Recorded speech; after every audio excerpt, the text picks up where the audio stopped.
All right, this is how to create a mastermind, a masterclass, or a challenge. You can do a 1 day, a 3 day, a 5 day. It's whatever works. But 5 is the magic number, and we've talked about that in the past. And so today, this is session number 4 of our 5-session masterclass. And we are actually going to be talking about how to price and how to add a VIP ticket. So one of the things that some of the members are doing is that they're putting out a 5-day challenge or a 5-day masterclass, and they're adding a ticket. They're doing it for free as part of the top of their funnel to get folks to kind of tap in, to get to know, like, and trust them. And then as they're going through their week's worth of sessions, because they're doing it all in 1 week, like a Monday through Friday, they are adding a VIP component to that. And it's an upsell. So it can be like $79, $99, something that's affordable for the folks that are attending. But the VIP then gives you all this added value. The VIP might give you a free coaching hour with the facilitator or moderator. The VIP ticket might give you a workbook that maybe you didn't get in the free session. It might give you unlimited replays of all the sessions. So in case you missed one, you could say, oh, I'm going to go ahead for $79. This is so good. And I can attend 4 out of the 5 and I don't want to miss it. So I'm going to go ahead and spend the $79 so that I can have the replays of all of the sessions. So it's just to add value to that particular free meetup, that free 5-session, whatever it is that you're doing. And you can that way create an email list. You can add those to your email list. You can add those folks to your tribe. You can start using that 5-day challenge, not only for your free, which is at the top of your funnel, but it also can be then your first base offer, because now you've got, maybe 30 folks sign up for the free, and maybe 15 of the 30 decide that they're going to buy, the $99 one. Well, isn't that a nice little boost for your week's worth of work? And then if you give away, say an hour of coaching or one-on-one with those folks, if that's part of that VIP ticket that they get, something like that, now you're even building a deeper relationship. Because at the end of the day, it's all about building relationships. And so now you're building even a deeper relationship with those folks. So that's just some ideas for pricing. So I don't know, has anyone else in the group, have you attended any sessions or a 5-day challenge or whatever? And what did you get in the VIP, and what did the VIP cost? Now, Debbie, I know you're just recently going through Ruth's 5-day. Did you get her VIP? No, I did not. Do you recall what was in her VIP offhand? I know it was, you got another hour with her and the workbook and the replays. I don't know if she's included anything else in that or not, but I do know you got those 3 things. Right. Linda, how about you? Have you done any 5-day challenges where you've purchased the VIP, or have you seen any of those recently? Yeah, I had done one at the end of last year, and you may have done the same one. And there was an extra VIP hour after each of the 5 days with additional guests, like high horsepower guests with additional slightly deeper content. Although I will say in that particular case, there was some extra content, but it was a lot of heavy strong arm marketing. So I don't feel that they delivered on the promise quite the same as what they had indicated we would get for the VIP. I don't know what your take on that was. Well, and that's another thing too, is that you don't want to turn off your client list, your guest list that are attending your 5-day session or whatever it is that you're doing. You really want to be careful with the marketing piece. What you want to be careful is you don't want to turn it into an infomercial where all you're doing is getting them into the room alone so that you can basically try to sell. You have to add the value, and you have to make your product and services available. But my preference, I like to grow a little more organically. And here's why. And when I say that, a lot of folks go, what does that mean? Grow a little more organically. I like to put all of my offers out there on the table so that folks know what it is that I offer. And I like to describe what it is and explain what it is. But I don't go into, back in the day, I was in sales, and we learned, one of the classes we had to go through was how to overcome all of those objections. If somebody says, well, I can't really afford it, then you had to come up with like 10 things that you could twist their arm into proving to them that they could afford it. And so there was this whole series of how to overcome all of these objections. Well, what happens, and this is just my strong opinion, is that oftentimes when we do that with folks, they're not a true tribe member. They're not really a client of yours. They might, under duress, go ahead and purchase something, and they tell themselves later, I'm never going to do that again, because they didn't feel that they really got the value for what they spent, or they really just weren't prepared to spend. So I like to put all of my offers out on the table, make it available, make sure everybody understands what it is. And then if they want to purchase, they certainly can, but they don't feel under any kind of duress for me to make the purchase. And then I always try to add and sweeten the pot a little bit. And once somebody does purchase, say, for example, one of my masterminds, I will get in touch with them and say, oh, by the way, I'm doing a BOGO right now. You can actually have 2 masterminds for that price. What is the other mastermind you'd like to be in? And then they're very pleasantly surprised. They feel excited. They feel like I over delivered and under promised. See, I over delivered to them, and they're incredibly excited. And now they're sending more people my way. And that's my definition of growing your organization organically. Yes, Debbie.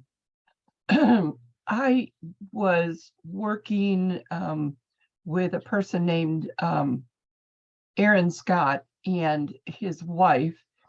And, I enjoyed the free webinars that they were doing, challenges for a week. They would do a 5-day. But I would soon find that they would get to the end of the 3rd session, the 3rd day. And the next thing you know, the 4th day and the 5th day was all about what they had to sell. And they presented it, this is how you can do such and such by using our products. And it turned me off. When I realized after a couple, I had to do a couple in order to realize what was going on, that I just went in for the meat, and I did not stay for the dessert because it wasn't what I wanted. Well, and I get that. And that happens oftentimes. Now, for the big gurus that are teaching 5-day challenges and how to grow your business and all of that, they actually teach that 1/3 of the entire event should be your sales. And I think that's a little much, but again, it's tried and true, and there are people out there doing it, and they're growing multi-billion-dollar companies, and I'm not a multi-billion-dollar company, so what do I know? So maybe that's the formula. But like you, Debbie, I don't feel comfortable with that particular formula myself, because I'm all about the relationships. I want to keep my business heart-centered. I like that my business is growing maybe slower than what maybe the gurus say that I can grow, because I want to have a relationship with all of my members. I don't want to just have numbers. And so that's why I like the idea of just serving. Again, your storytelling is your marketing, your serving is your selling. I like to just serve my clients and work with them and get to know them on a relationship, one-on-one, heart-centered basis. So again, that's my version of organically growing your tribe. And I think those folks will stay with you for years. Once they, yes, Linda. I just wanted to agree with what you're saying. And because you're doing it in alignment with your values and what you're comfortable with and what matters to you in growing a business, and what level of importance the relationship with your customer, client, etc., is you are feeling much more comfortable. I think maybe most of us would feel more angsty with that high pressure approach. And then just being, it's cognitive dissonance is what it is. And so, even if you're going a little slower, but you feel more comfortable in your gut and in your heart, then that's okay. Coffee. Hey, tell him I'll take some coffee. We heard him in the background. Good morning. How are you today? Good. So It's cold out here. Yes. So anyway, Deb or Linda, thank you so much for that, Linda, because I do agree with you, and I agree with that. And a good proof is in the pudding, as they say. I was at a networking meeting last night. It was one of our Happy House Hunter groups, and a gal showed up, and I immediately recognized her, and she recognized me. We met one time a year ago at a conference in Cincinnati, and we passed in the hallway. We had a chat. We exchanged business cards, and I recognized her immediately. She recognized me immediately. And she told me last night, she said, I came tonight, she said, because I heard it was your meetup. And she said, and I remember meeting you a year ago, and I remembered our conversation so well. She said, and you were so concerned about me and what I was doing and how I was doing it and how you could help. And she said, that resonated with me so much that she said, I just remembered you all that time. And that's why I'm here tonight. And that just happened last night. And so I was like, interesting. And so I think your personality and your heart does show through to your tribe members, and it does make a difference.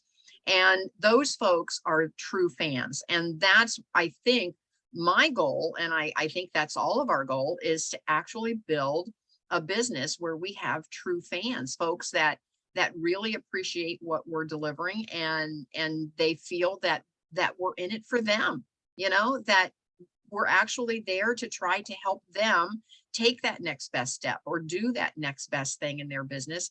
And I think that's the image we all want. At least that's the image I certainly want. So anyway, when you set your prices, I think you have to know your audience pretty well as to who it is that you're serving and how you're serving them and what it is that they can afford. And so one of the best things that I ever did is I wrote my opus. And Debbie will recognize this term from Carrie Oberbrunner. Debbie and I went through, and Mason was there. We went through a program with Carrie where he has these 3 books. Your Secret Name was the first book, and we went through that. And then Deeper Path, the first book, Secret Name, you kind of know what it is you're supposed to do, what your name is or who you are. That it helps you determine who you are in this world. And then Deeper Path is, once you determine who you are, what are you going to do with that? What are you going to do about it?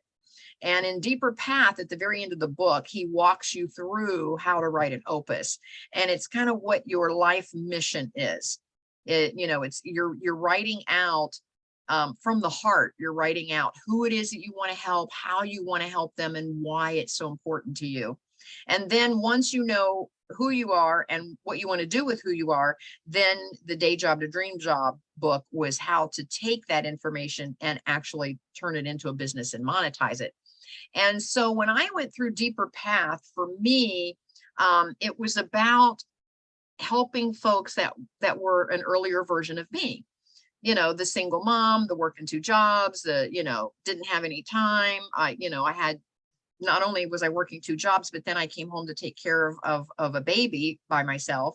And, and it's struggling with daycare and, finding a sitter when I had to go to work and having a car that I couldn't keep running. And you get the idea. So I just remember those struggles. I remember when my daughter finally went to 1st grade, I thought I got a raise because I didn't have to pay daycare anymore.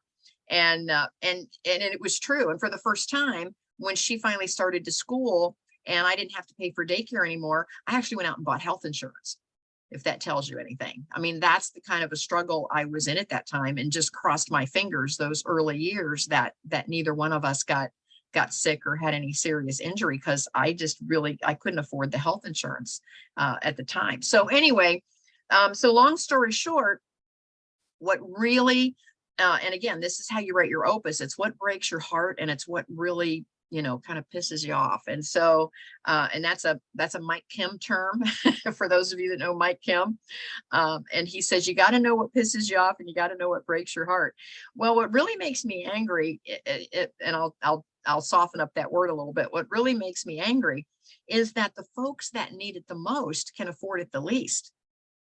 The folks that really need to know how to create some passive income, because I'm a passive income coach, can afford to buy all of those programs and to go to college and to, and they don't have the time. They don't have the time. They don't have the money. They don't have the clothes. They don't have the car. They just don't have the means to make that happen.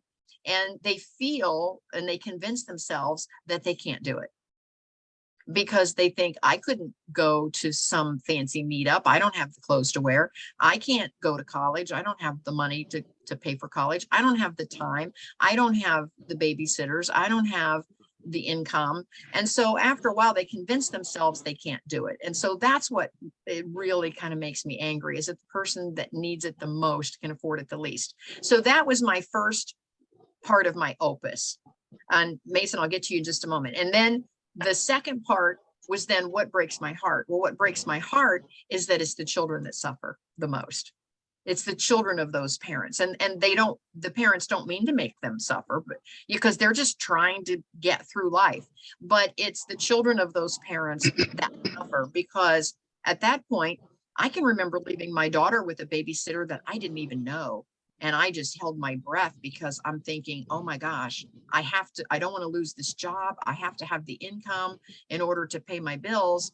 And I certainly wasn't living extravagantly. I had a car. I lived in a mobile home at the time. So I can, but it was clean. It was neat. It was clean. We had everything that we needed, but not without a lot of struggle on my part.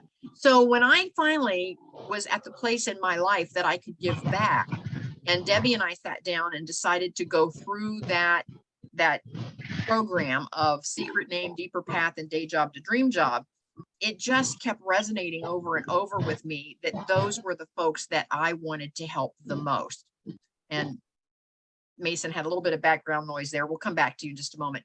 And so at that point, I just really wanted to put a program together that could help anyone that could identify with those struggles. It didn't have to be, the single mom. It could be a young couple. It could be a middle-aged couple that had major medical bills that are now struggling. It could be the retired couple that, always had a job that they couldn't put any money back for retirement. And now that they're ready to retire, they're struggling. So it could be anyone that is struggling financially, that $200, $500, $1,000 a month might make a huge difference in their lifestyle and in where they live. And I've often said a couple $100 a month makes a difference on what kind of a car you drive.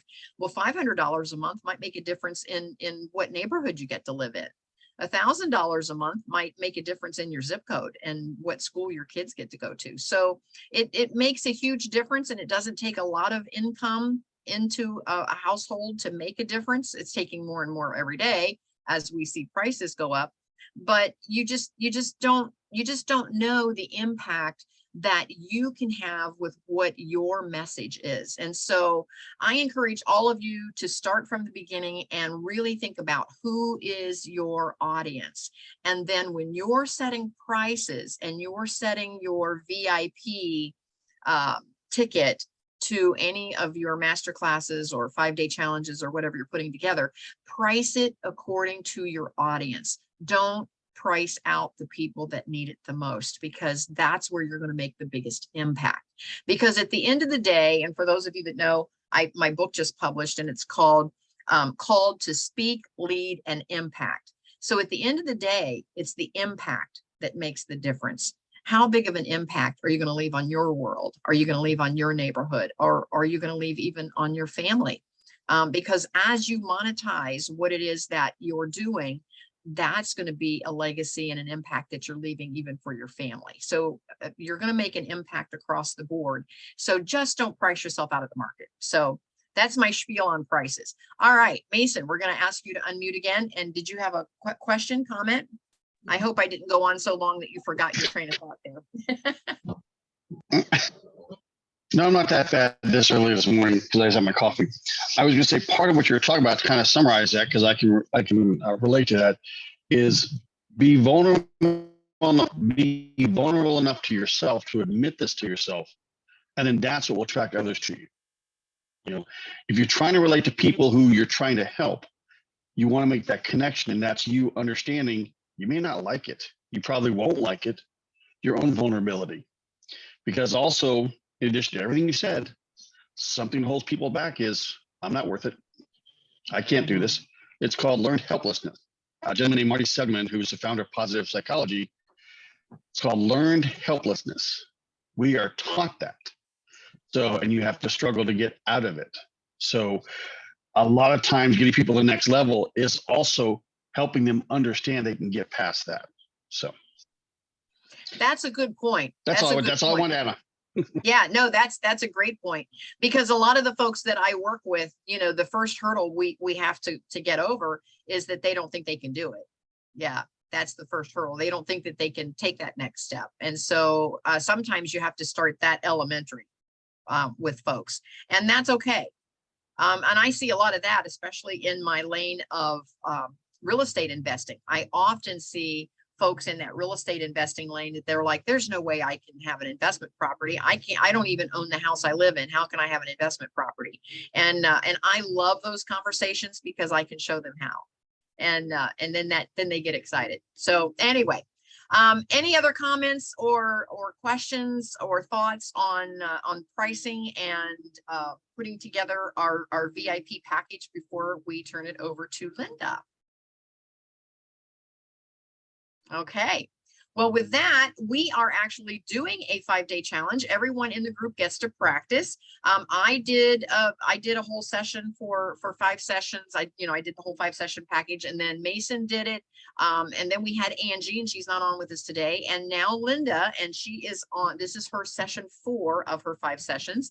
And then we're going to take a little break. And so for those of you that are on the call, we're going to take a little break in November and December, because both times this event falls right on holiday weekends. And we're going to come back in January, and Debbie is going to be our facilitator in January. So with that, I am going to turn it over to Linda. Thank you very much. I appreciate that. Welcome to session number 4 in our 5-session series. And today we're covering chapter 7, which is Connectors Do the Difficult Work of Keeping It Simple.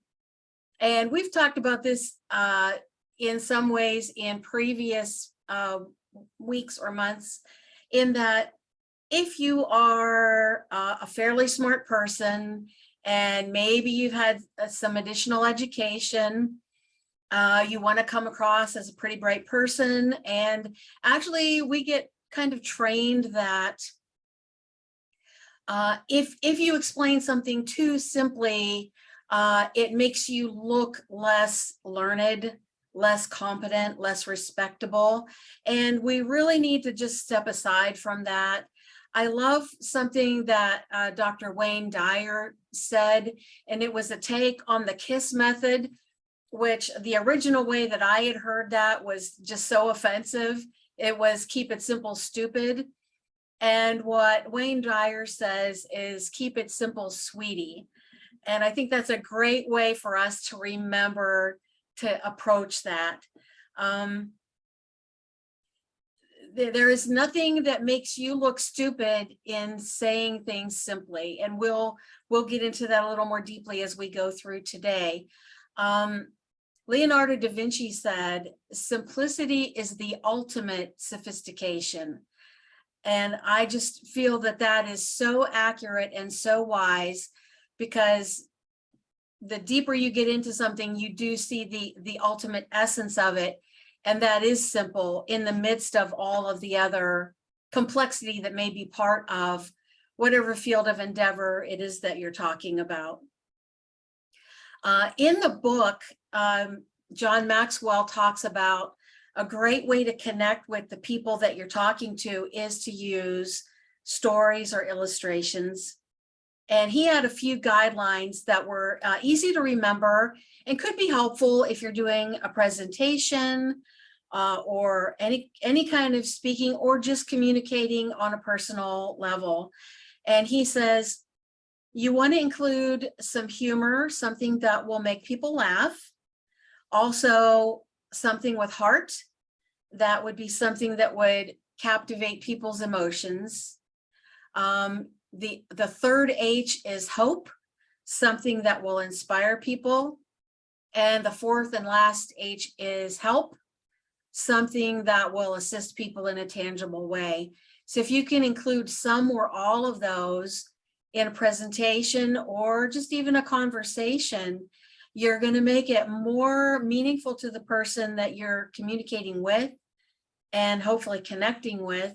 And they're more likely to internalize what you're saying and to respond favorably to you. There's something I wanted to share with you all in regard to the idea of using stories.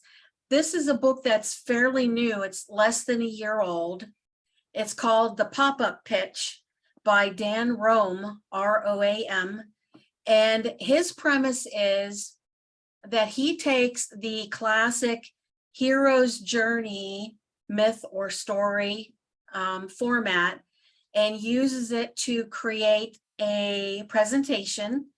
And this can be for like your high stakes presentations, like if you were, Forbes 500, caliber, and you needed to do a presentation of great importance to your company, you could use this. And the presentation is only like 7 minutes or less long.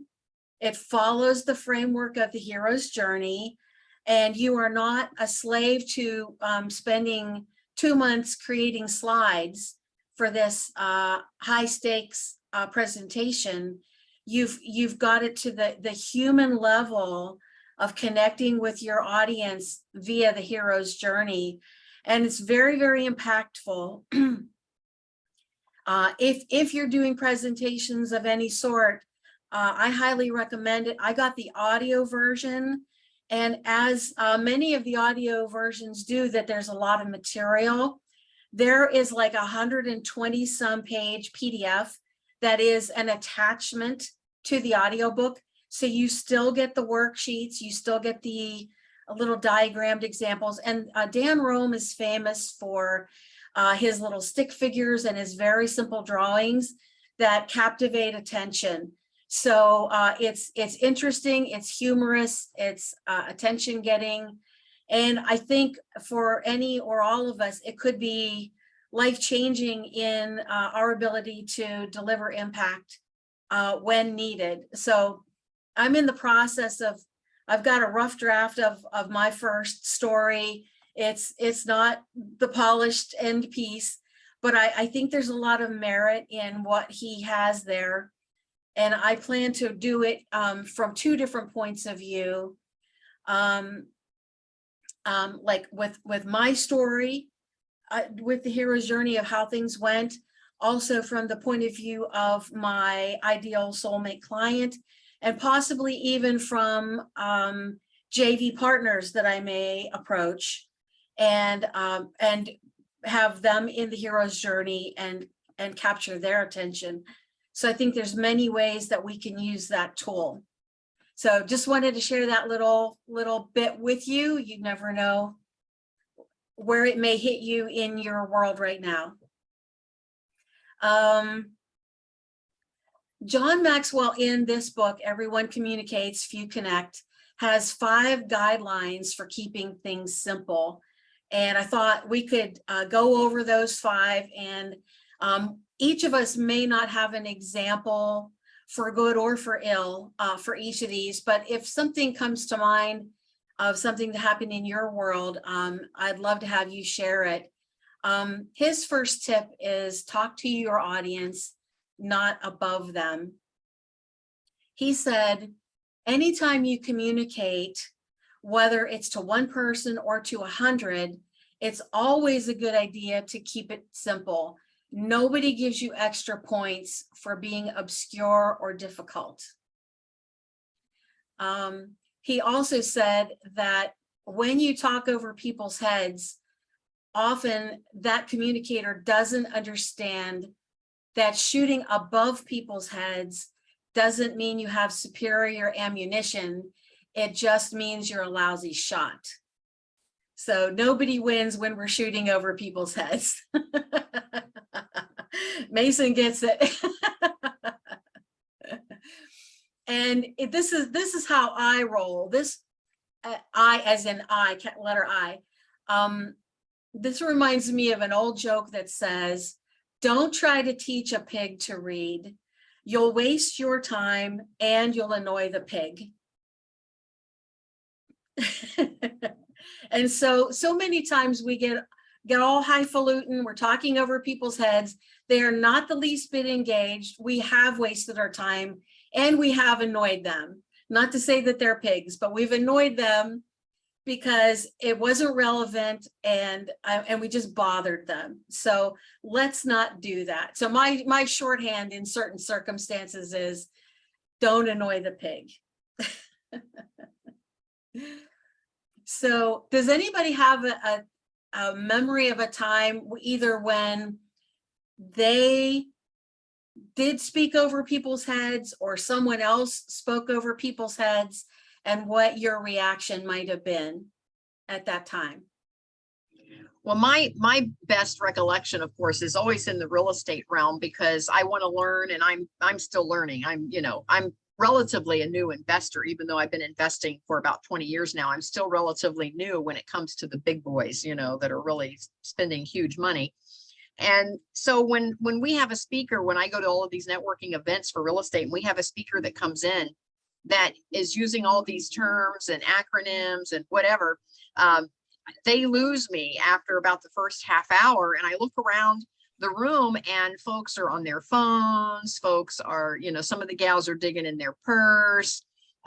People are taking that opportunity to take a restroom break. And I realized that this person may be incredibly knowledgeable, but they are not connecting with the room at all. And then another speaker will come up right after them and they'll break it down into the most simple terms, and everyone is leaning in. And so that was a big aha moment for me to keep it at that lower level whenever I'm speaking to a group. Totally agree with that. Yeah, Mason, and you are on mute. Okay. I turned it off. So I have seen times, and I gave 2 different examples where I've had to follow someone. So for me, my style of speaking to people is I'm talking with you. So if you all were physically in front of me, we've all heard these tips on how to speak to a group, picture them in their underwear, et cetera, et cetera. None of that worked for me. So I'm not comfortable talking to the group, but I'm comfortable talking to you. So I will find someone in the audience to talk with. Okay. So I'm looking down, I'm engaging, but then I can see where if they start to get glossed over, that tells me how to step back and break it down. I'm looking for the physical body cues. I mean, this whole book is about communication. And one of the stats I love to talk about, heck, I mentioned it yesterday, 93% is tone and body language. So when you're talking with folks, and that's a key point there, are you talking to them or with them? To look for that. And I have seen examples. There was a time I'll give you one of mine, had to give presentations as a consultant many years ago. The partners were supervising, the one partner supervising did not like me at all. So it was one of his guys and then me. So we know how that's going to go. His guy got up, read his notes. That's all he did. He read his note cards, 3x5 cards, and had them physically like this. And then I got up and I speak with the folks. I don't know if mine was better content-wise than his or not. I don't remember anymore. I'd like to say it was, but I can't guarantee that. But I worked more on trying to make a connection with the group. So even after the fact, this partner, who I am not joking, did not like me, said, "You know what, Mason, you did a better job than he did. I know he's my guy, but you did a better job." And it was about connecting with the folks and looking for that. So that's what, you know, that's my tip for people who are talking or giving talks with people. So. You know what, that is a great point. And I was just thinking as you were talking, let's say you only gave half as much good content as the other guy, but your people were more engaged. So they internalized 80% of what you said and 10% of what the other guy said. You know what I mean? You were still ahead, even if your speech wasn't better. And I mean, because we're on your side, we think it was.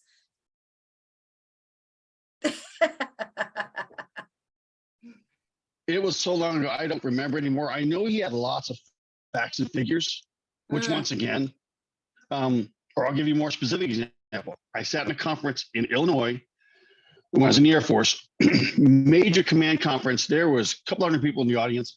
This guy gets up, puts up the slide, quote, "I know you can't read this slide, but," and then went trying to break down the data. And someone actually yelled from the audience, "Then why'd you put it up?" He lost the entire audience with that. He put everything on to show how smart he was, or he was stupid, I don't know which. And yes, I said that. But he makes that comment, and it's like, okay, so immediately he's shooting way over everybody's head. And some of the audience, and it was a rough group. We're a bunch of logistics guys, just called him out. So, you know, it goes bad on you if you try and do that. Someone might have the guts to call you out on it. So you don't want that. That is so true. Anybody else have, Debbie, did you have anything on that topic? And if you don't, it's okay, because there's several topics here. Okay.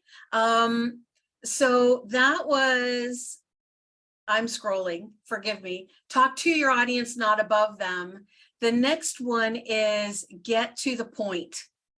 And John had a nice little memory device that he uses. He just asks himself 2 questions when he's preparing to speak. And that is, what do you want people to know? And what do you want them to do? And if you can get really clear on those 2 things, it will help guide what you're going to speak to them about. And, you know, the emphasis that you place on things so that you are focusing on what is most important. If you're, go right ahead, Kathy. Well, I have a thought on that, because I've been in different seminars or different rooms where I'm listening to a speaker and different conferences, and I'm not sure the objective. You know, they talk and they're going on and on and on and on. And I'm like, are they just imparting information? You know, what is the objective? And so I like what John says there about, you know, knowing in your mind what you want the audience to know and what you want the audience to do. And I take that a step further, is I tell them at the beginning of my presentation. I tell them at the very beginning, I go, what I want you to know, and I just say it just like that. What I want you to know is that I have free meetups, courses, and masterminds that you can participate in. And what I want you to do at the end of my talk is to join one of the masterminds, because that's my bread and butter, is the masterminds. And I just say that whenever I'm up in front of a group. And then I go ahead with my story. And I like the pop-up pitch by Dan Rome. I do my hero's journey story. And again, Debbie's been in the Build a Better Business with me for quite some time. And we teach that to craft your story so that you're ready at the moment's notice. It doesn't matter who or when or how you're asked to speak. You always have your presentation. So back to you, Linda. Thank you. I really agree with that. And you know, if there's 2 things I wanted to say in response to what you said. One is, if your listener has to ask, what is the point? You've already waited too long to help them understand what the point is. And by starting early to say, this is what we're going to cover today, or this is the gist, or this is the goal, or by the end of today's session, you will know how to, or you will understand, or whatever it is, you really are doing your listener a huge favor, because they feel so much more secure about where this is going. So even just to be treating your listener as a fellow human and treat them well, and treat them with consideration. Letting them know where you're going helps them to just relax and go for the ride then. So thank you for pointing that out, Kathy. Number 3 of the list that John has given is say it over and over and over again. And I believe it was in this chapter that he shared a quote from author Daniel Pink, which Daniel gave in a speech. And he said, 3 words are essential to connect with others. Number 1, brevity, 2, levity, and 3, repetition. And then Daniel said, let me say that again. So it always bears repeating. So it was brevity, levity, and repetition. And, you know, as a parent or as a teacher, we've all found out somewhere in our life, or as an employer, that repeating is necessary. And as marketers, we have found that we need to repeat over and over and over. You know, the first or second or third touch is often not the one that connects or converts. Sometimes it's 11 touches. Sometimes it's 20 touches. It just depends. And so, and like, it's, let's say in Kathy's case, she's got her blog, she's got her mastermind, she has her podcast. And so she's saying things over and over again, but any one person may have only heard a fraction of the times that she has made a point or made an offer. So you, and even if you email your list with great regularity, several times a week, for example, oftentimes people don't see that email. It's down in the feed for that day by the time they open their inbox, or they were too busy and didn't open the 2 earlier this week. So repetition is going to lead to getting the message through at some point, because some portion of what you're saying in those touches is going to get through. But also, let's just face it, when you're talking to another human being, they're often WIIFM land, what's in it for me? They're thinking about what's going on. Oh, I need to pick up the kitty litter after work today. Oh, my husband said something a little bit cross sounding this morning. I wonder what that meant. Or, oh, I wonder, you know, is this promotion that I'm trying to do going to work? Or oh, the furnace is making a funny sound. I mean, the fact that you are even there with another human being and trying to have a conversation does not mean that they are hearing. So sometimes repeating does bear. And I'll actually share something a little bit later about that even repetition didn't help, but that's another piece of today's puzzle. So, and another thing that John mentioned in the book is if you're a leader, sometimes you need to keep repeating so that your team stays on track with the vision that you're trying to pursue, because enthusiasm or attention can wane. They forget the first principles of what it is that you as a group are trying to go for. And so you want to keep refreshing that vision in the mind of your team or your church or your mastermind group, so that they continue to remember what it is that they're after. Any thoughts on your experience with repetition?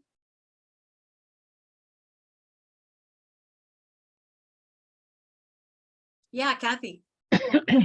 Debbie, go ahead. Did you have something to say? Go ahead, Debbie. I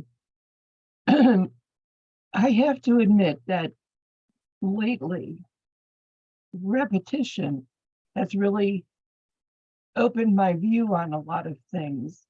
And it's just different things. So I don't want to pin it to one thing, because then it'll show my level of learning. But, you know, it still is amazing to me, you know, the things that have become very clear. And I've learned some of this past week with Ruth taking her 5-day challenge. It has opened up a whole big can. And But so go ahead, Kathy, what do you have? Well, I wanted to just mention how many of us go to listen to our favorite bands, and we're offended if they don't sing those songs that we've heard a million times. That's why we went, is we wanted to hear it again. And so I think that says a lot. I mean, look at how they sell out these stadiums, and everyone in the audience is singing along. They know the words, they know everything about this band, and that's what they went for. They want to hear it. And so when I find someone that I admire and I really think they have a good heart-centered message, and I take a newcomer, even though I've heard the message over and over, if I take a newbie with me to that meetup, I want them to repeat what they're teaching, because that's what I want my new friend that I brought along with me, that's what I want them to hear and that's what I've been telling them about. So I'm actually a little put off if they don't repeat it. That is so true. And I mean, think about it. When an artist tries to break out of the way that they recorded that in 1974, we're like, we don't want to hear your personal growth and your variation on it. You got to sing it note for note the way I remember it. So yeah, we're really locked in. Those poor artists. I feel sorry for them, because we really do lock them into a single lane and expect them to live there forever. Okay. The fourth one that John shared is, in order to communicate and connect with people and keep it simple, is to say it clearly. And we've been led to believe that if our ideas don't sound complicated and high-minded, then we don't sound intelligent or credible. And it's a trap that we put ourselves into, and we need to break out of that, because stop and think about it. Actually, it takes a lot of thought and effort to bring an idea into absolute clarity. I mean, you're actually distilling an idea down to its essence. That takes a lot of work. So do not ever discount the value of stating something clearly and at its essence. Albert Einstein said, if you can't explain it simply, you don't understand it well enough.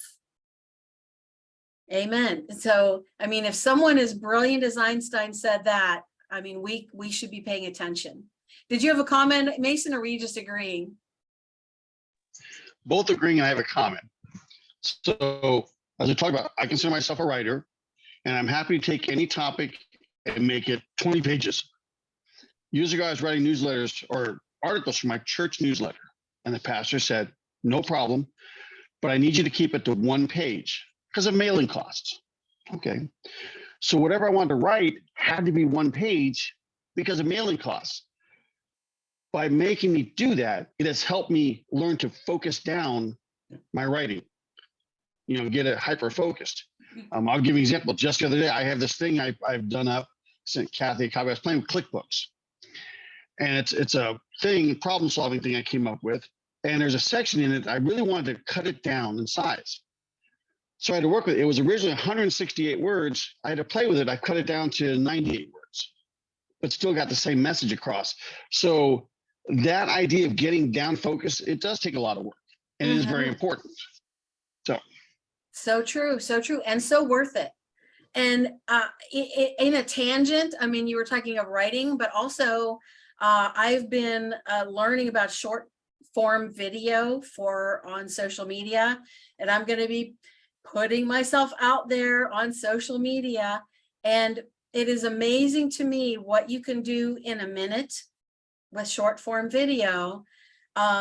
It takes clarity, it takes attention, and it takes willingness to cut out a little bit, but get just the important point in that little golden nugget of a video. And once you begin to realize how much you can put in that very succinct little box, listening to people blather on and on becomes so annoying when they take 7 minutes and 9 minutes and 20 minutes. It's like, no, take the time, do your audience a favor, respect them enough to give the message in a short, contained, and manageable form.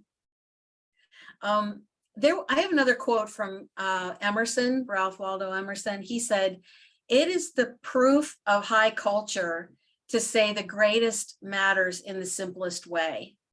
So far from being less credible, you are actually more credible if you can state something in the simplest possible way. So go ahead, Debbie. I had to go get a drink so I could clear my throat. When you talk about saying it clearly and how people ramble on and on, and it takes them 7 minutes to get to their point. And, but the one thing that I personally have had to deal with is have grown up feeling like if I don't use the right words, then I'm not worthy to listen to. And I have caught myself many times trying to look for the big word in order to finish to say what I want to say.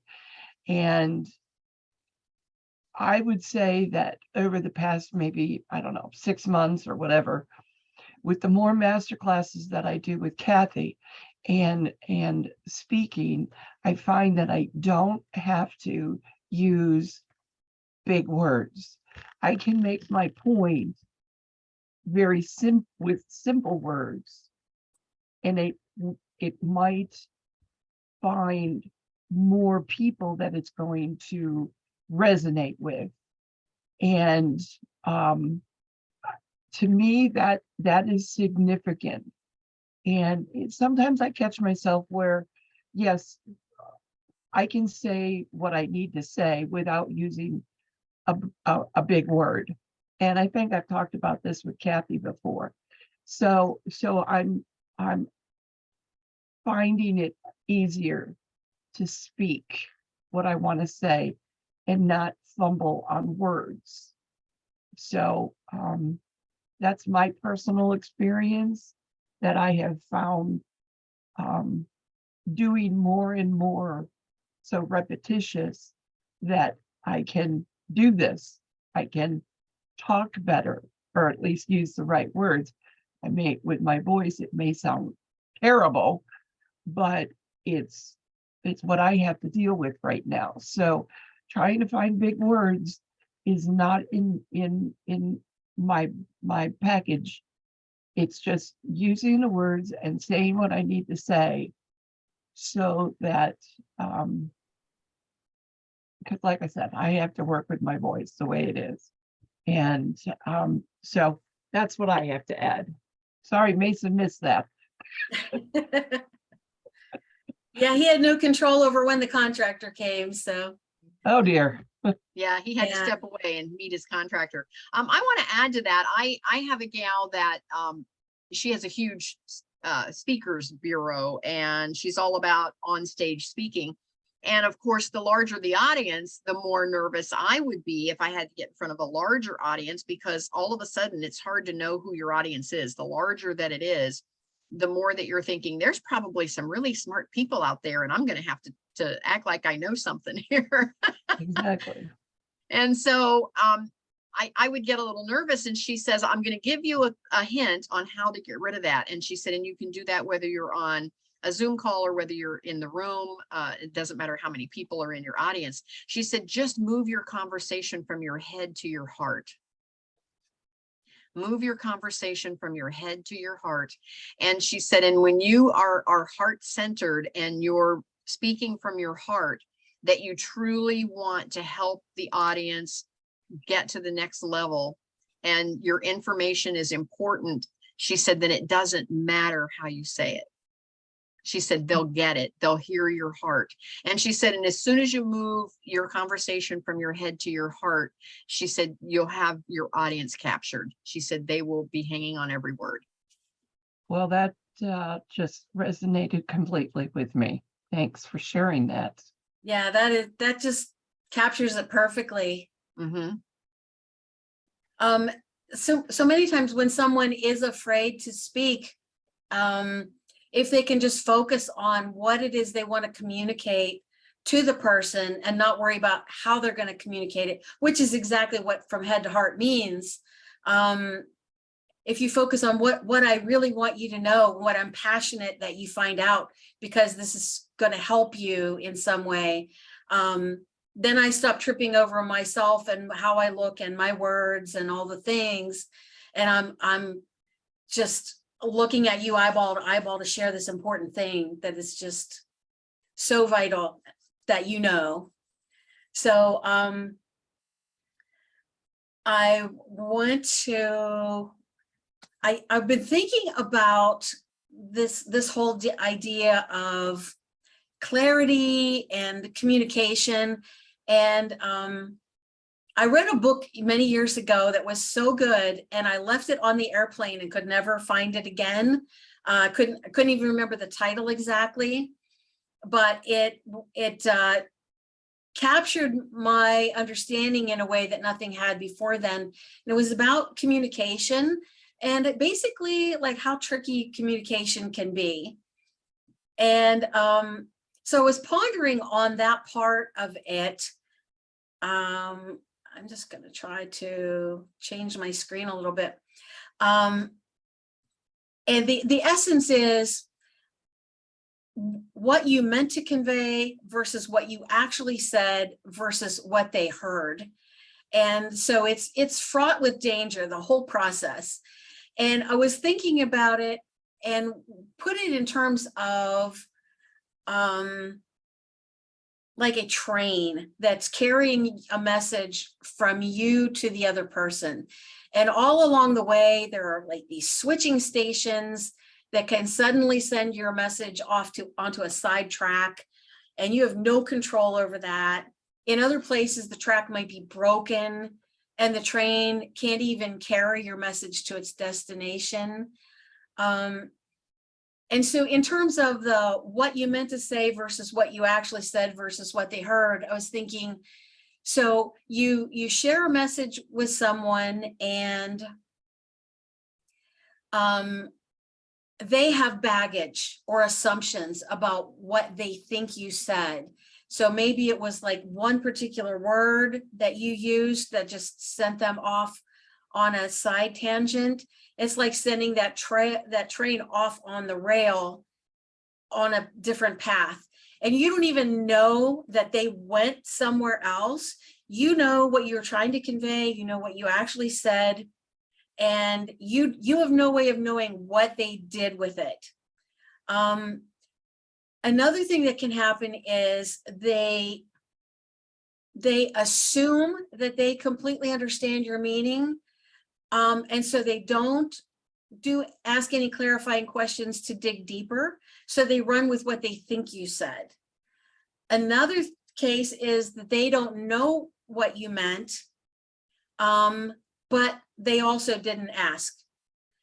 Or maybe they don't care. In that case, that's more like the broken train tracks. The train is stopped on the tracks. And once again, you don't even know that it didn't get there because they basically either refused delivery or just shelved the idea that you were sharing because they thought it was irrelevant or weird or stupid or whatever.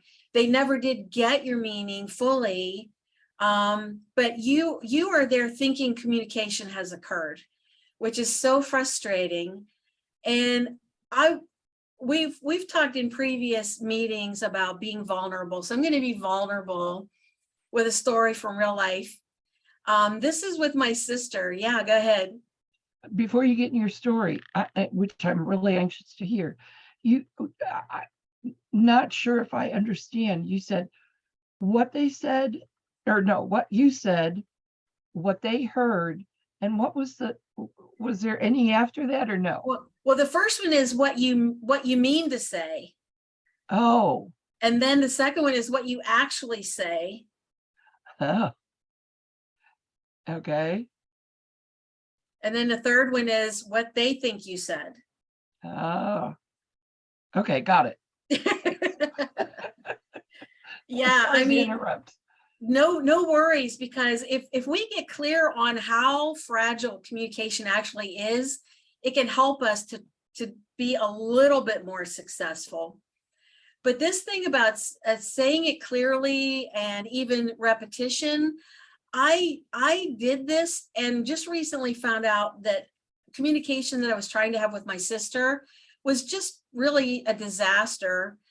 Fortunately, it wasn't a huge matter, but it was very frustrating to me. So I have a hiatal hernia because for years I was lifting a 50-pound wheelchair as a 5'2" woman. I was lifting this wheelchair to shoulder height and then loading it straight forward into a full-size truck. So loading and unloading many times, hundreds of times over the course of years. So naturally, that kind of leverage, as a woman our size, we're not strong enough or able to do that without getting hurt, and I did. So the definition of a hiatal hernia is that your diaphragm is torn, it's ruptured. And so there are a lot of things I can't do because I'll make it worse. I'll actually tear it worse, or it becomes very uncomfortable. We'll just leave it at that if I do certain activities. And so with everything going on with my father dying and my mother needing help with things, there are tasks that I'm just not a candidate to help with. And so in American English, I told my sister, I can't do that because I have a hiatal hernia. Well, I thought I was being clear. And on several occasions, I have said that. Well, the problem is that my sister thought she was an expert on what a hiatal hernia is. In her world, people who have hiatal hernias have a little tiny tear and they have a little bit of acid reflux. So basically, she apparently thought I was copping out on important tasks and being a wimp, and that I was magnifying a tiny issue into some kind of a big thing. Well, no, I'm freaking ruptured. I am torn. I am hurt. I am damaged. And so, but the thing is, she did not ask a clarifying question. She didn't say, oh, well, what effect does that have for you as a person with that injury? She just assumed she knew. She assessed it. She dismissed it. She didn't ask, and she shelved what I said and just basically dismissed the value of what I was trying to say. And so I only found out after like several months of telling her I have a hiatal hernia. And she's like, okay, so you have a little bit of acid reflux, big deal, take a pill, Yeah. And so I was very offended. We could bring out the word pissed off. And I felt very dismissed and I felt unloved because, she didn't hear or register anything about this is an important thing in my life. It affects things that I can and can't do. And so once again, being vulnerable, I'm sharing this story because you think you're saying something in the simplest, clearest terms, but you do not know what the other person is doing with it when they hear it. People. That's such a good point. That is such a good point. And oftentimes that happens in relationship issues. I know Debbie just went through this whole relationship 5-day challenge with Ruth. And that oftentimes happens in relationship issues where, you're trying to have a conversation with a spouse or significant other. And what you said is not what they heard. and then it goes downhill from there. And we all know stories about that. And so it is so important. And so what's the answer? How do we maneuver that when we realize the other person isn't really hearing us? Well, obviously, I was several months down the road before I even understood that no communication had actually occurred, So, do we have to take it upon ourselves? If they're not asking clarifying questions, do we have to layer on more information? Now you're going into TMI, right? Too much information. Does anybody want to hear about what impact this injury has on my life? Probably don't really care. But it it's a reminder to all of us to be more empathetic and to listen more actively and more carefully and ask clarifying questions whenever possible. Get out of our own selfish heads and say, well, what does that mean in your world? How has that impacted what goes on for you? How has that caused limitations? But, I think especially with family, everybody has their roles. You're the oldest, you're the middle, you're the youngest, you're the quiet one, you're the one that always screws up, and it's like, even though we've grown up and we're decades past that, we're still in certain labels, and people assume they know who we are, and we've grown and changed so much. See, I'm on my soapbox now, but we really need to pay attention to one another. It's like those singers that we don't let out of their lane. Yeah, right. Exactly. Can I share it? Can I share? Sure. My two daughters, each of them have pools. And the second oldest, she's got a finicky husband, so it's like, can't come over very often. But anyways, long story short, in that 2 weeks I was spending time with my daughter, oldest, she told me something that kind of, what? She shared with me that Sandy, my daughter, was kind of upset because whenever I would come over to the pool, to go swimming with them, I wanted to be in the water. I didn't want to eat anything. And they have a pool house and all these snacks and everything. Well, I took a sweetest fish, those little packages, and one of licorice. And I took the two of them and I put them in my bag so that I could eat them later. No big deal. Well, all of a sudden, after all this time, I find out that she's not happy about that, and made it sound out to be worse. And I mean, I'm vulnerable here because, it is what it is. And now for the rest of the summer, I have not been invited over to go swimming for that simple reason. For some candy. Yeah. When they have drawers full of this stuff, all these different snacks. And I don't know. It just something that I've tried to ignore. I mean, not dwell on. And one point I thought, well, maybe I'll go buy some sweetest fish and little licorices and pay her back with bags of them.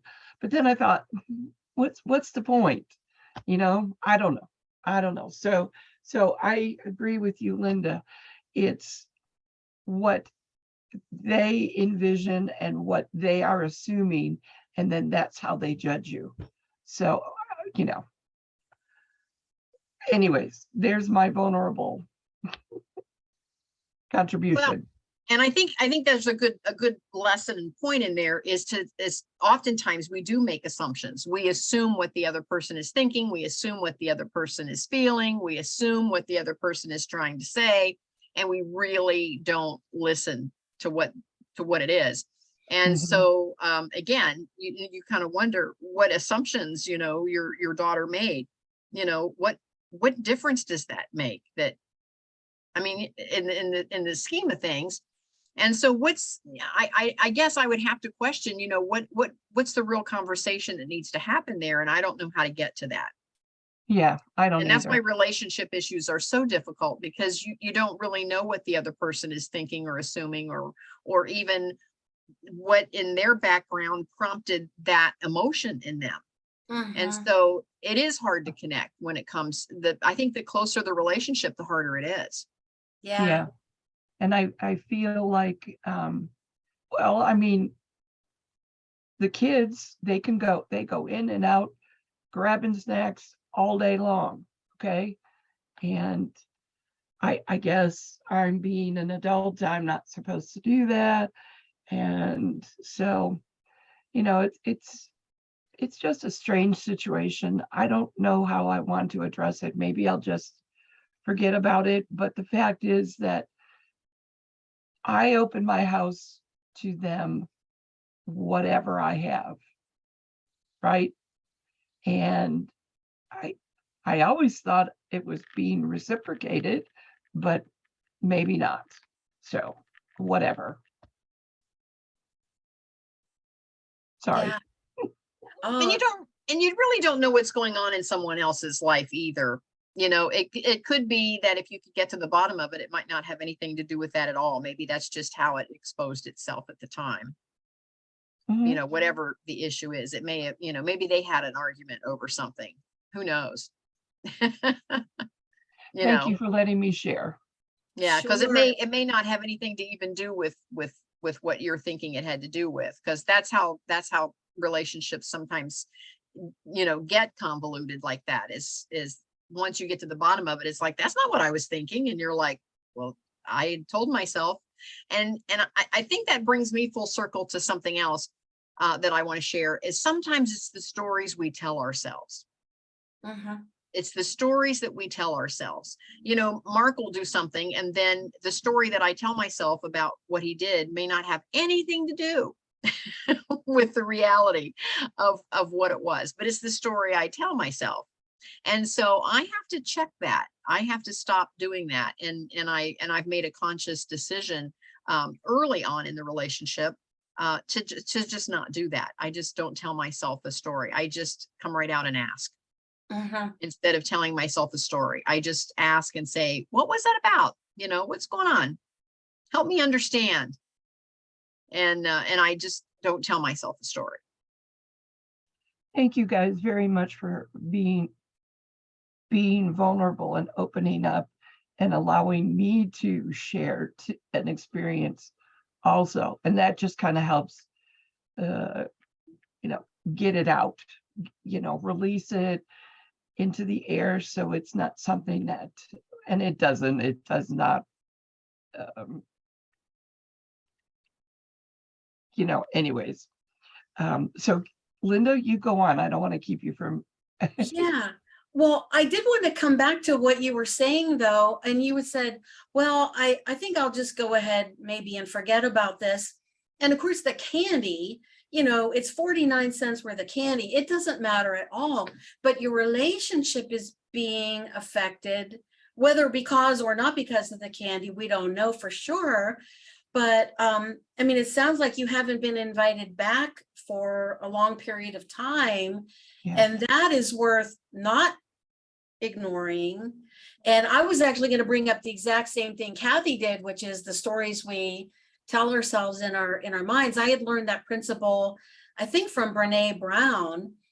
And if you want to approach them, maybe you could say something like, I noticed it's been kind of odd. I feel like I haven't been invited back for several months or all summer or whatever it was. And you could maybe bring up the candy or not, but you could say, the story I'm telling myself in my mind is that you're mad at me about something. Is there something I've done, that I don't even know? And it could at least open up the conversation to just see what it is that is the burr under their saddle, Worth a try, because relationships are so important, Mhm. Well, I know with my daughter, oftentimes, she'll go several weeks and I don't get included in a lot of things. And of course, the story I tell myself is, oh, she doesn't want me to be a part of whatever's going on, And then when I finally, get into a place where we can chat, I find out that her whole world has been upside down over something that's going on that has absolutely nothing to do with me. And she just feels confident that I'm always in her corner, and it just didn't occur to her to keep me posted. And so again, I have to check myself and not tell myself those stories until I find out, you know, what the real scoop is. So, Yeah. and it's a tough one. It's a tough one. It really is.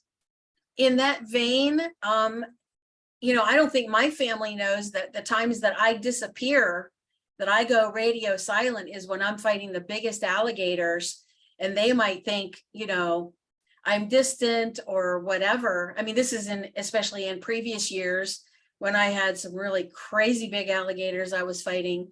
But they might have a story in their mind, like you were saying, Kathy, that, wow, you know, Linda doesn't call much. Well, it's because I was in a death grip, you know, with really gigantic big problems. And it took all the attention and focus that I had to try to stay alive, you know.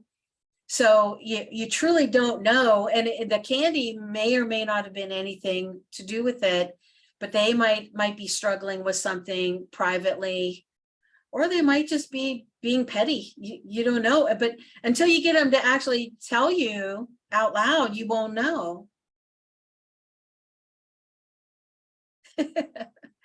Well, thank you. And boy, I really resist being vulnerable and sharing stuff from my own life. So this is kind of new for me.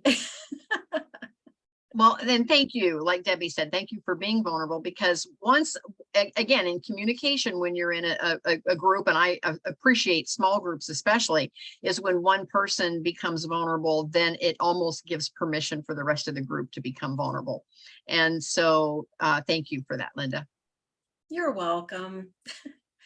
And thank you, Debbie, for sharing something, because I know that's painful, and it's nice that you felt safe to just have a place that you can open up and share that.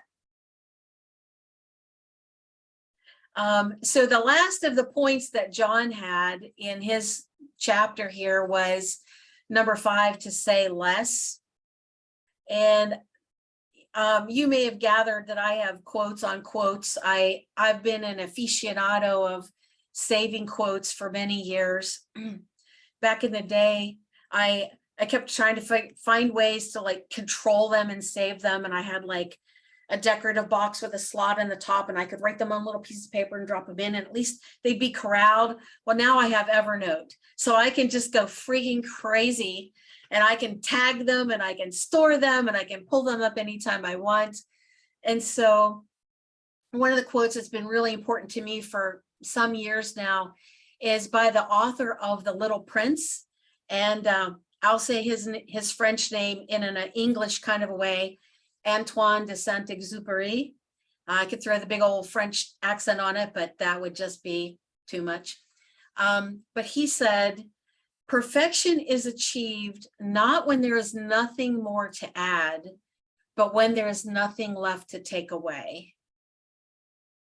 And I think that just states it so beautifully. So saying less, keeping it simple. And in network marketing, you often have so much you want to share, all the wonderful features of your product and why everybody needs it, and all the programs and all the things. And I learned a nugget years ago that I thought was good. And they said, if it is not necessary to say, then it is necessary not to say it.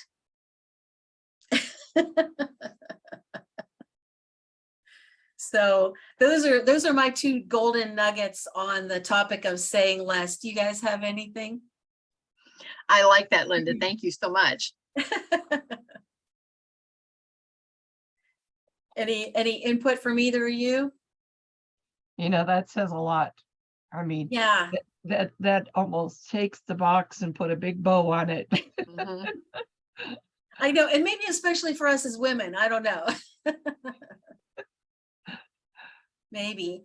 I have some tools to recommend, and I think we may have talked about these in one of Kathy's other masterminds, but these are 2 that are just so good that they really related to this idea of keeping things very simple. And one is the Hemingway app. which Mhm. you use in your browser. As far as I know, there isn't an app. You use it in your browser, and you can take text that you're working on, like perhaps you are creating it in Word, for example, or in Evernote or whatever, but you can like copy and paste a chunk of text and drop it directly into that screen in Hemingway. And it will look over and find anything that's too complicated, too wordy, and it like color codes for different types of problems in your writing. So for anyone that tends to be too wordy, that's really a great one. And the Grammarly app is also very helpful. Yeah. When you get that long run-on sentence that just, you know, your reader just wants to say, kill me now, because they don't even know where you're going with that. Grammarly will advise you on ways to clean that up a little bit. So 2 really wonderful tools. So John had a sentence at the end, or actually a couple sentences, and he said, it may seem counterintuitive, but if you want to take your communication to the next level and connect with people, don't try to impress them with your intellect or overpower them with too much information. Give them clarity and simplicity. People will relate to you, you will connect, and they'll want to invite you back to communicate with them again. So, Great. Yeah, great points.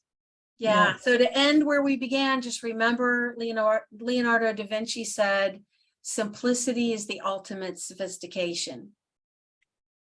Wow. And that is everything I have for now. And also remember, keep it simple, sweetie. I like it. I like it. Yes. Good Linda, day. thank you so much. Yes, this has been a great conversation today. Thank you so much for taking us through the John Maxwell book, Everyone Communicates, Few Connect. And this is week 4. 1 month from now, we will be doing our final and 5th session with Linda. Again, that's going to be in October. And then in November, December, remember, we're taking a little break, and then we're back in January with Debbie. And so What put it on chapter are we going to do in October? 9. 9, Chapter chapter 9. 9? It's called Okay. Connectors Inspire People. Thank you. Perfect. So with that, we are going to go for today, and we'll see everyone next month. So put it on the calendar. You can always go to kathybenner.com and scroll down to the calendar to find all of our meetups. All right. See everyone later. Bye. Thanks, Seeing you. Linda. Bye. Bye.